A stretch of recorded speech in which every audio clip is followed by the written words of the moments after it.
All right. Good morning, everyone. Thank you for joining us. This is another edition of our weekly real estate backstory. And by the way, you can find us at realestatebackstory.com. That's our YouTube channel where we post this every single week. So if you miss us on social media, you can always catch us at realestatebackstory.com. My name is Alan Rich. I'm the managing broker at Max One Realty and Realtor Partners. My name is Ming Richardson. I'm the compliance manager for Maxim One Realty and Realtor Partners. It's Monday. Yes, and she's the broker of the year last year Thank for you. MSAR. Wow, So that's through my agent. They're yeah. awesome. So, All right. Well, we have some really cool things to kind of go over this week. We'll start it off with, I hope everyone had a very healthy, safe 4th of July. absolutely. It was, personally, I wasn't feeling that great on the 4th, but everybody else seemed to be having a really good time. And we, you know, celebrating our independence, that kind of thing. It's a really great thing for Americans. So, Absolutely. freedom wasn't free, and it's Yeah. been it's Well, it's been made through sacrifice. So give us a freedom speech. yeah. So there we go. There we go. All right, we kind of want to start off, and so even though like our offices are closed today, obviously we're still running, but we have a lot of CE continuing education classes coming up this week. So tomorrow, my lovely bride Ming here, she's teaching Code of Ethics in our Conyers office and also virtually. Wednesday at 10, we have the twists and turns of a home inspection. That's in our Noonan office and virtual as well.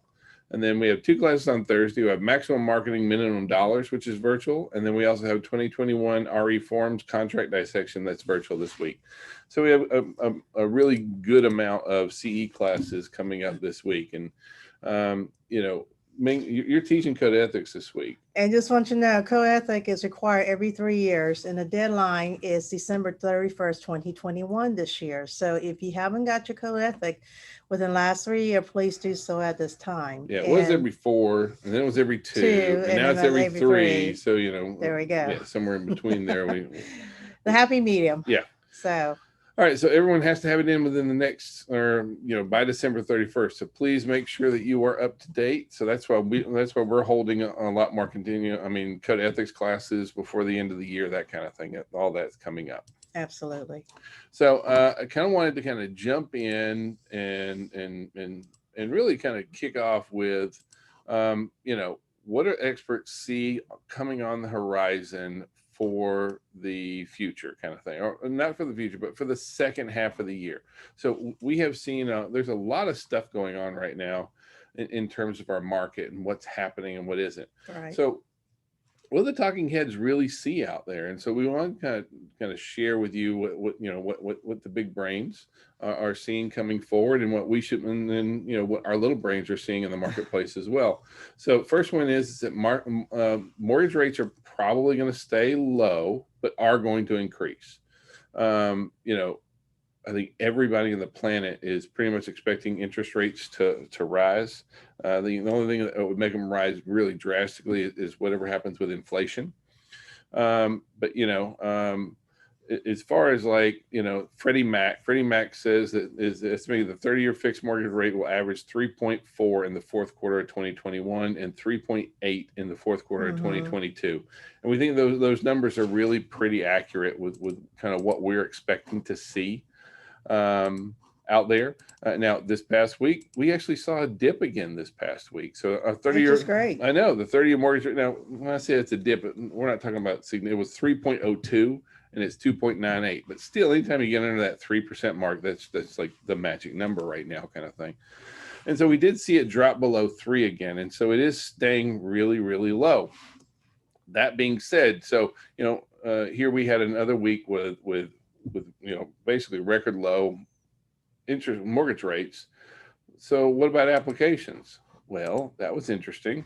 Mortgage applications fell to the levels not seen more than a year. Purchase applications dropped almost 7%, and refis were down 8%. And so that's a pretty significant drop in 1 week's time. And I think it's a holiday too. I well, mean, showing hasn't been stellar like it has been last couple weeks.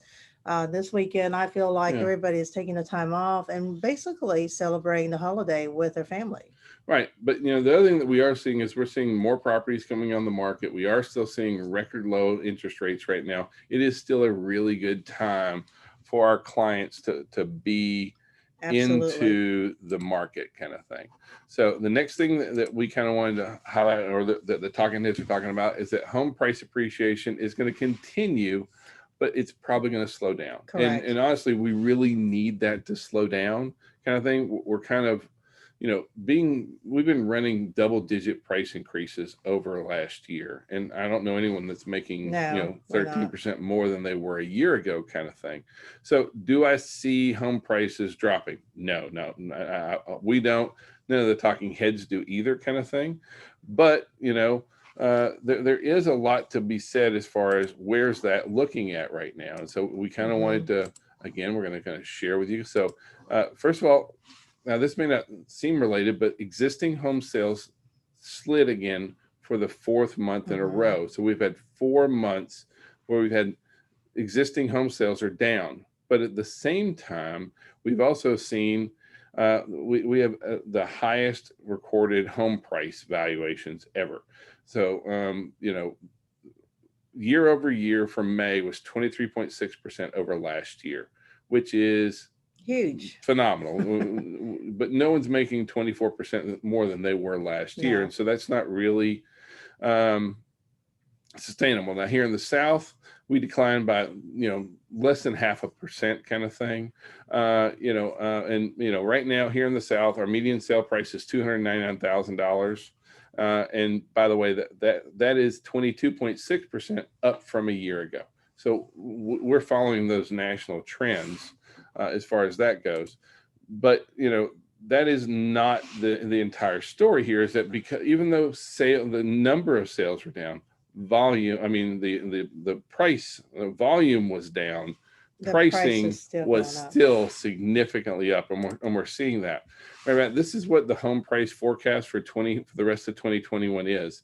And so Zelman, who's works with institutional investors, mortgage bankers associations, National Association of Realtors, Fannie Mae and Freddie Mac, that's kind of what they're projecting for the rest of this year.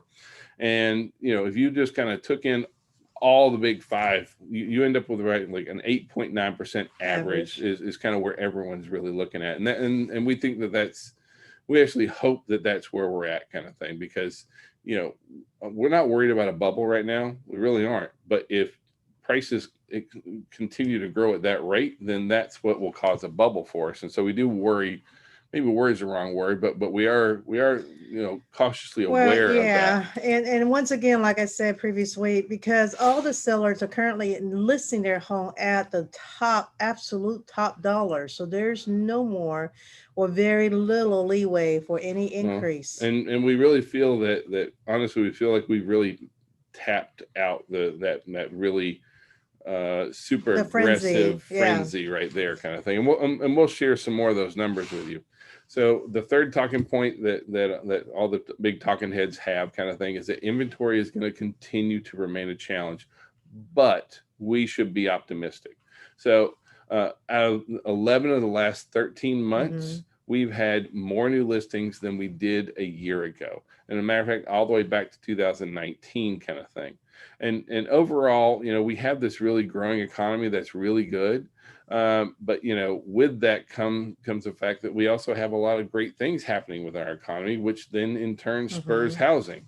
So again, we're just going to kind of start off with we got our highest consumer confidence since COVID. Since COVID came along, consumer confidence is at its highest level during the COVID thing kind of thing. Pandemic. Thank you. I guess thing is not a good word. But consumer confidence is really, really high. And what happens when consumer confidence is really high? We spend money. Absolutely. And instead of saving. Right. Well, we've been in saving mode for a long time. And when we spend money on a lot of different things. And then that enables a lot of people to make more money and then go out and buy more houses. So, the housing market is real. It is connected to the overall economy. And so with consumer confidence continuing to increase, that it will continue to keep pressure on the housing market.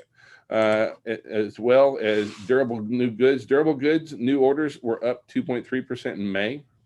And kind of see where we've been, we had a little dip in April, but that's kind of been trending up right now also.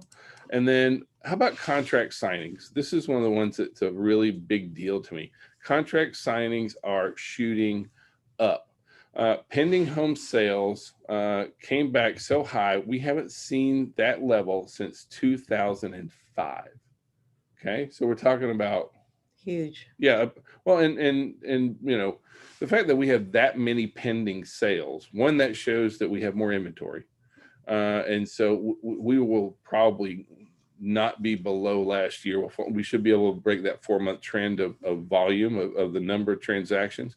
But that shows that we have a lot more sellers coming in the market. We still have a Right. lot of buyers coming in the market. And so we are starting to see, I wouldn't say necessarily a shift in the other direction, but No, but definitely it a is, flattening of the market. yeah, it's getting ready to what I consider going a little flatter than what it Yeah. was before, where it's a seller's market. And, buyers getting to the point where I just absolutely can't, even though with the low interest rate, I still can't afford buying a house that was worth 200 last year at 250 this year, even with a low interest rate. Right. So overall, contract signings are up 13% over compared to a year ago. Well, that's because we've gotten really good making offers. Well, that's true. That's true. I It's kind mean, of a we all game know, now. well, we all know we average right about 8, 9 offers before we even get one to stick. Yeah. So, So, but the fact that we have so many contract signings are up. That's a really good. That's folks that are under contract but haven't sure. closed yet. And so being up 13%, that's a really, really big deal for us right there. As well, jobless claims. We've been hovering around that 400,000 mark for like a month and a half, 2 months Yeah. kind of And thing, right now it's and boom. 364. That is so awesome. So, but we're seeing that everybody on the planet is hiring right now. Yes. And actually, if you look at the numbers, kind of thing, it shows that it's a little bit hard to see, but this is this is from the AP, and this comes from the Department of Labor, and it shows that the U.S. unemployment rate is right at 5.9%, and you can see that we're actually getting really close to kind of where we were. Pre-pandemic. Well, I mean, this goes all the way back to 2015, but still, we can see that we are steadily on our way. There Mhm. is a pretty steady decrease in the unemployment rate. One thing that is a little bit scary, maybe scary is the wrong word, but our labor participation rate is also not where it needs to be. Mhm. Meaning, how many folks have chosen not to be employed, kind of thing, and I'm not trying to get into the political debate about stimulus and that kind of stuff, but we can still see that there's a lot of folks now, and granted, a lot Yeah, of them have health concerns and that kind of stuff. absolutely. So but just understand that we still have a lot of folks that are not necessarily jumping into the labor market as well. Yeah, and it's partially because they could make more than going to work. And, some of them actually took the opportunity to do and take care of themselves. Well, And also I do know some folks that did have health issues, so that stimulus money did help tremendously. yeah, but right now, what a lot of economists are calling this, they're calling this the Great Resignation.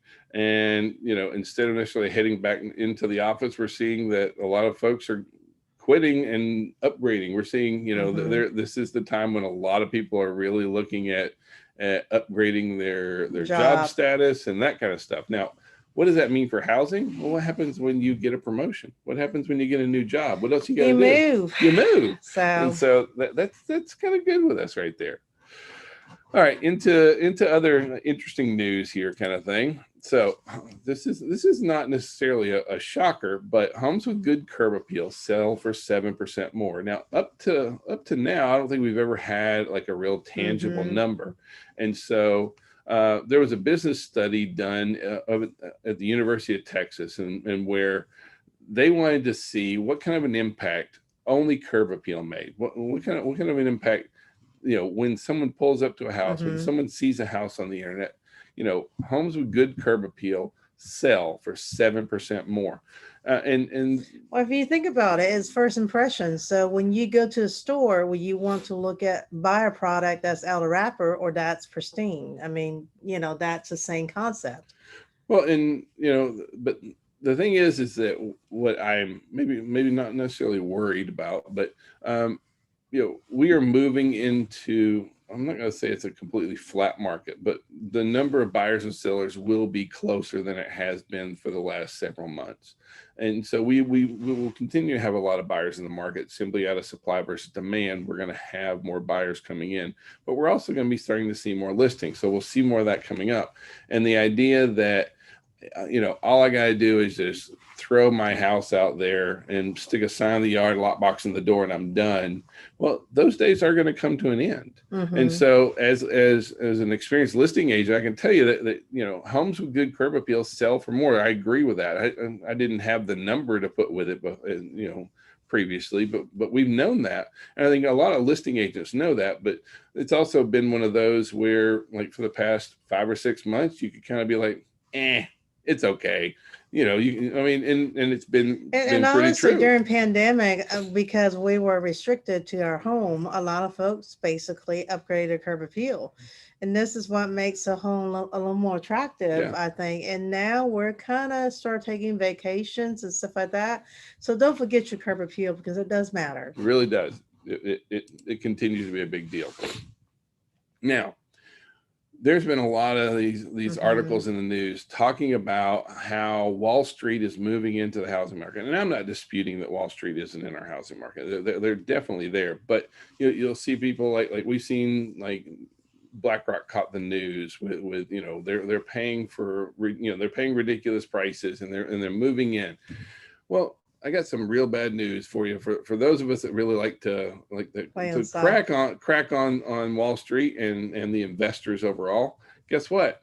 Investors make up a smaller percentage of our sales today than pretty much since we've been tracking the numbers, kind of thing. So if you look if you look back into coming right out of the Great Recession or Depression, whatever you want to call it. So from 2011 through 2014, investor purchases accounted for around 30%, 29% of total home sales. Now, this includes condos, apartments. This includes everything. So it's not just single family. Yeah, right. This is not just, but you can see that overall, it accounted for up to 29%. Right now, it dropped into the 20, and now it's actually moving down. It's at 20.5%. So I'm not saying that they're there, that they're not in our market, but do understand that is not what's driving as a matter of fact, they all want to buy more houses. And I got some very interesting news to share. Guess where they want to buy houses at? Can you guess where they want to buy houses? Atlanta.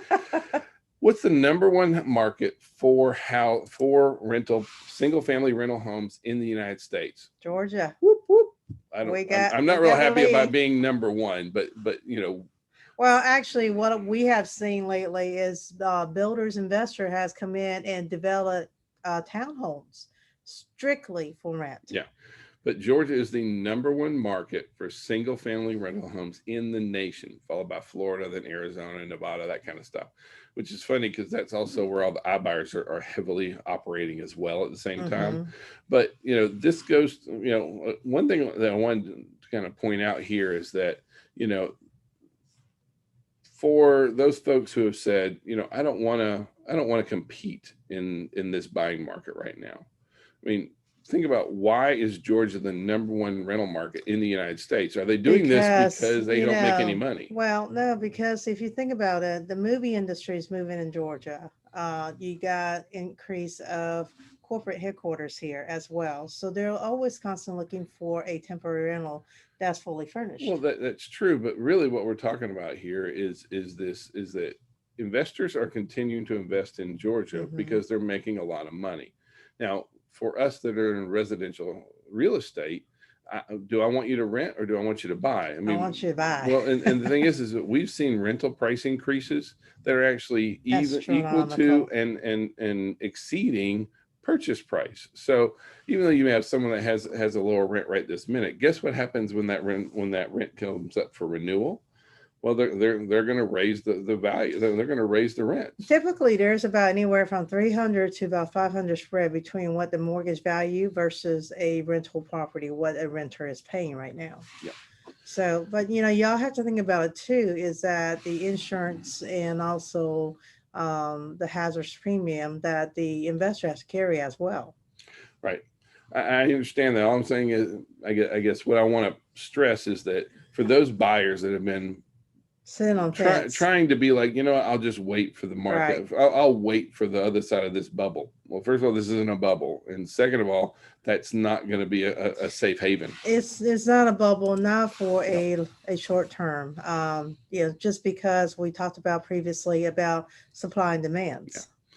So how about new homes? And basically, I don't think anyone's surprised to see that new home construction is pricing out our low end buyers. And so there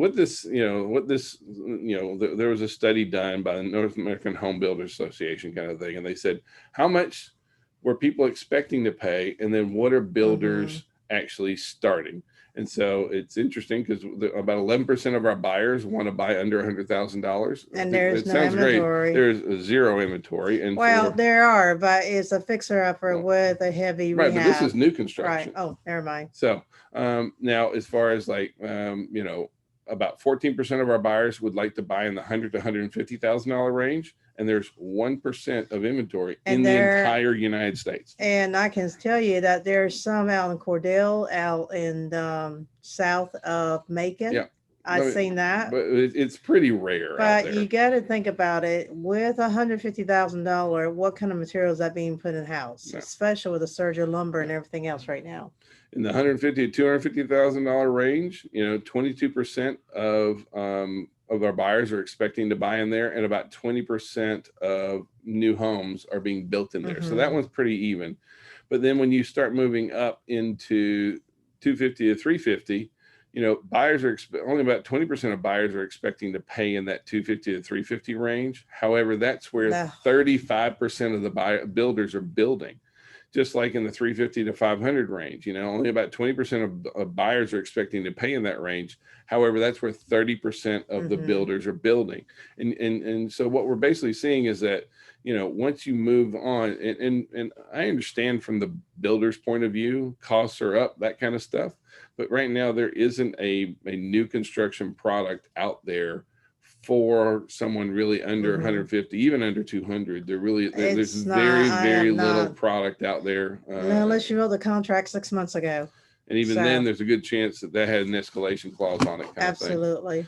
So now, on the positive, lumber prices dropped more than 40%. 40% in June. That is the biggest drop, ever.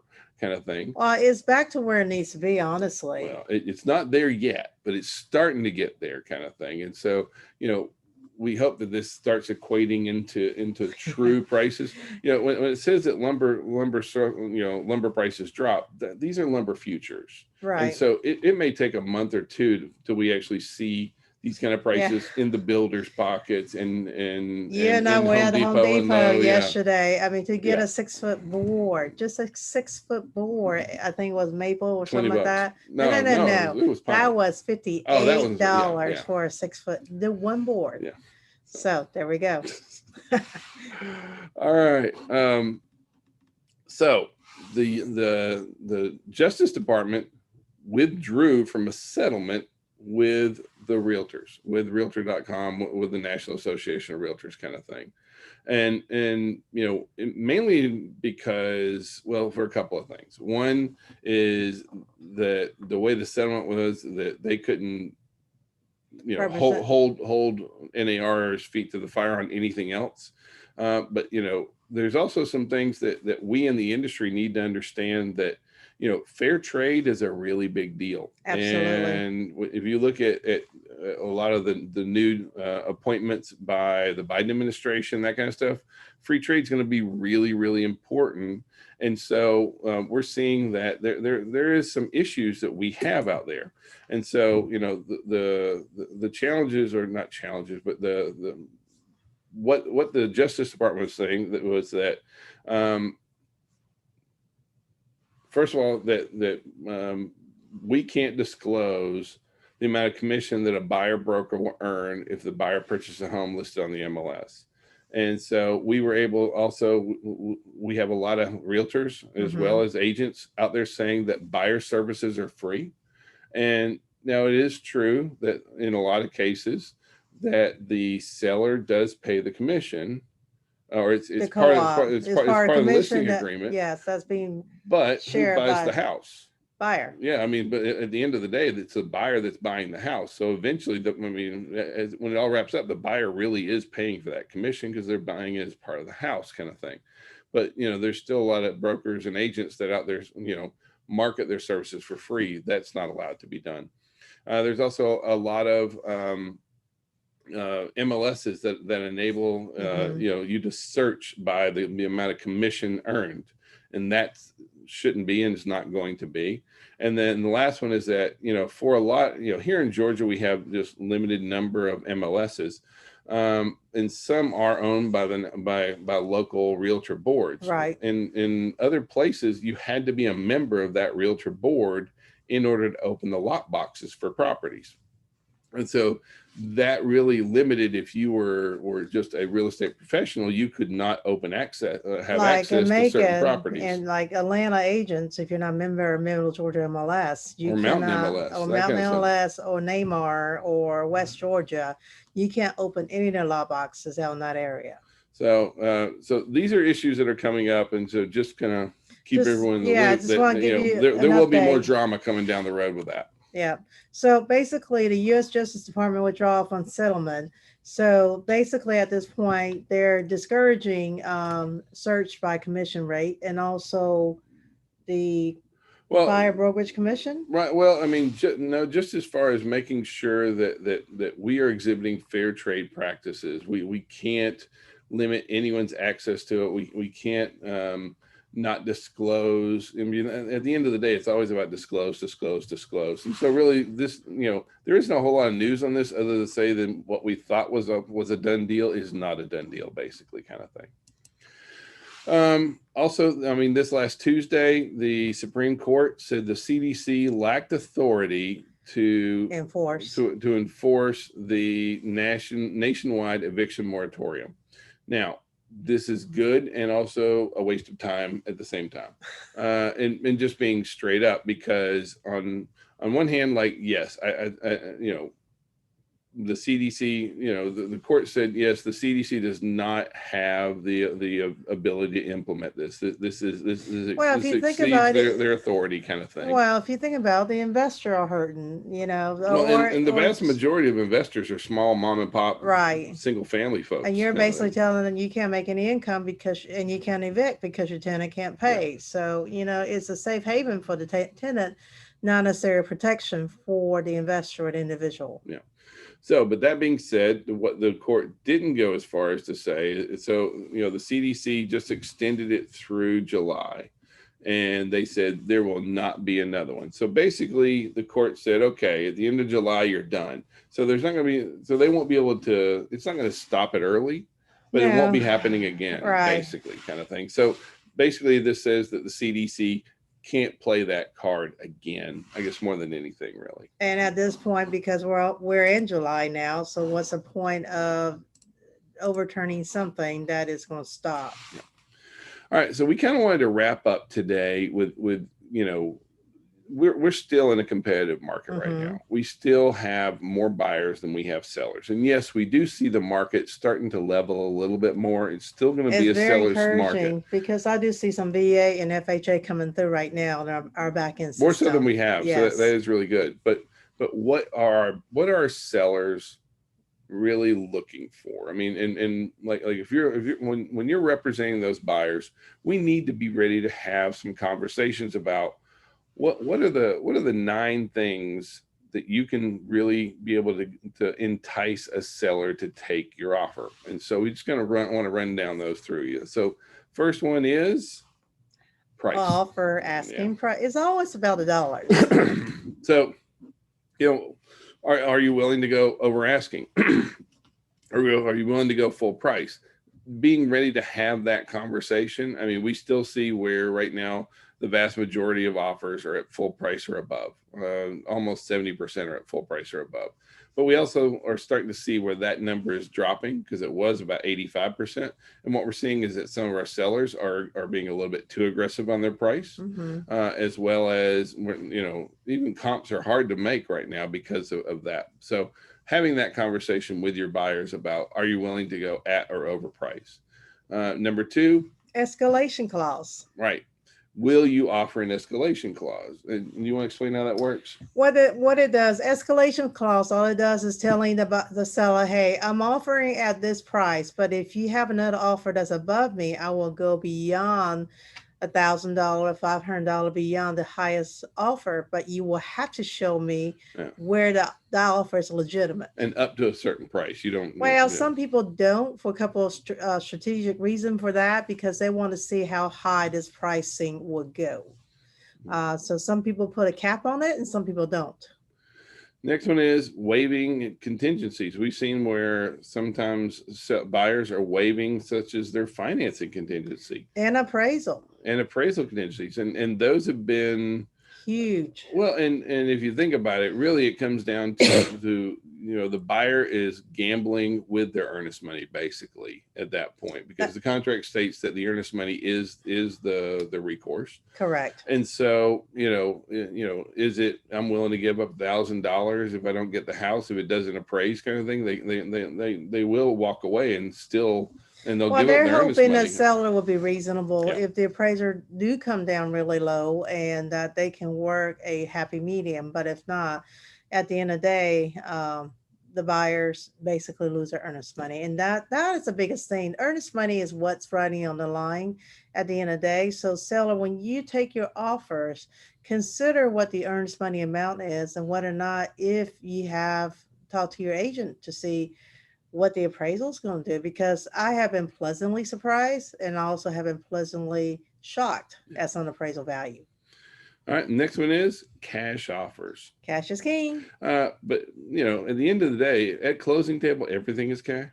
But that being said, we are seeing where services like Ribbon, Home Partners, Divvy Homes are a better option for some folks wanting to be able to purchase under cash and then refi or refinance, turn around, buy it from those usually there's a lot of stipulation, and just like anything else, those partners basically act as a temporary financer, if you want to call it hard money, cash lender.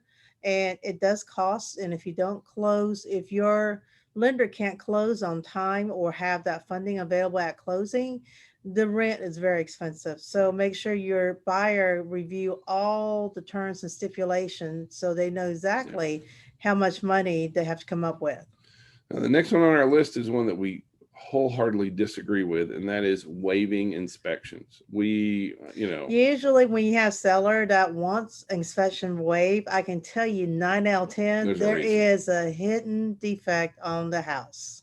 But that being said, to being able to sell as is or with limited repairs is very appealing to our sellers. And so we simply because labor is hard to find right now. Yeah, I mean, while we don't encourage you to and for you or your clients to waive any inspections ever, do know that being able to sell as is or waive those repairs will make your offer more appealing, kind of thing. Right. Next on our list is earnest money. Larger earnest money amounts attract the eye and the attention of the sellers. And the good news is, if you haven't done other things such as waiving contingencies or things like that, and you're good with your dates, you're not really putting your buyer's money at risk to do that. But a lot of times, if you have 10 offers and they all look alike, and this one has twice as much earnest money, that's a more interested buyer. The buyer's committed. So the buyer doesn't purchase your home or offer purchase your home if they're not committed to your home with that large amount of earnest money. So next up, post closing occupancy, because right now a lot of sellers are going to be homeless if they don't find a house prior to put their house on the market. So some sellers are asking for anywhere from 30 up to no more than 90 days, because if it's an owner occupied purchase, it has to be occupied by the owner within 90 days. Otherwise, it's considered mortgage fraud. Yeah. Now, the other thing that, for us, that's a challenge always, because anytime that you have, occupancy past closing, it's always a potential for disagreements. We are seeing a lot more contingency contracts now. Contingency contracts are not where they were a year ago, because every seller is also a buyer at the end of the day.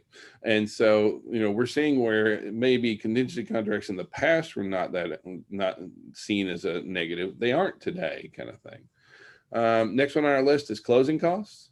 And, right now, I don't know, guys, it is not the market to ask for closing costs unless you're going to increase the purchase price. Well, and some seller will entertain it if you're a good buyer and this is what you need and you're solid in your credit and they had a conversation with your lender. Yeah. But rarely, I mean, anymore now, there's no closing costs in those offers that we receive. Yep. And then, last thing is just all the bizarre. So we are seeing free tickets. I mean, we had to Braves game. We had one that had Falcon season tickets for a year. They were going to give them their season tickets for a year. We had another one that offered maid services on their next house for a year.